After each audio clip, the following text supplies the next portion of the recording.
اگر کوئی شخص تمہارے سامنے کسی کا گلہ کرے کہ فلاں بندے نے میری آنکھ اندھی کر دی ہے، تو جب تک تم دوسرے کی بات نہ سن لو اس وقت تک یقین نہ کرنا، کیونکہ ممکن ہے وہ شخص نے اس کی دونوں آنکھیں پہلے ہی نکال دی ہو۔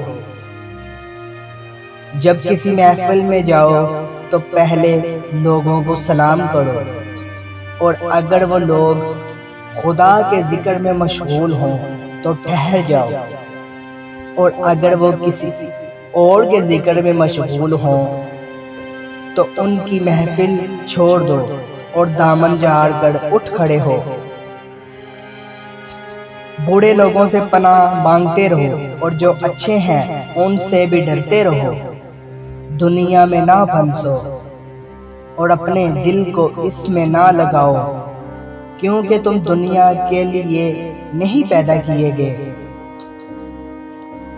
جو کوئی دوسروں پر رحم کرتا ہے خود اس پر بھی رحم کیا جاتا ہے۔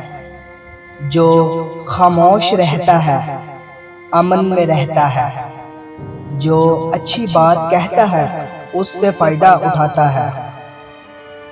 جو شخص جھوٹ بولتا ہے گنہگار ہے، جو زبان اپنے قابو میں نہیں رکھتا ندامت اٹھاتا ہے۔ نیک علماء کی محفلوں میں گھٹنوں کے بل جاؤ اور ان کی خدمت میں خاموش بیٹھ کر کان لگاؤ، اس لیے کہ علماء کے نور سے دل اس طرح زندہ ہو جاتا ہے جس طرح مردہ زمین آسمان کے می سے ہو جاتی ہے۔ اللہ سے ایسی امید رکھو کہ اس کے بعد عذاب سے بے خوف نہ ہو، اور اس کے عذاب سے ایسا خوف نہ کرو کہ اس کی رحمت سے نا امید ہو جاؤ۔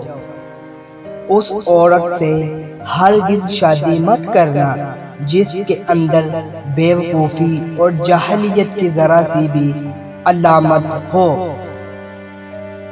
الفاظ جب پیٹ بڑا ہوا ہو اس وقت کھانا کھانے سے گریز کرو۔ اپنے دل پر کامل یقین اور بھروسہ رکھو، اور کسی سے محبت کرنے میں ہمیشہ محتاط رہو۔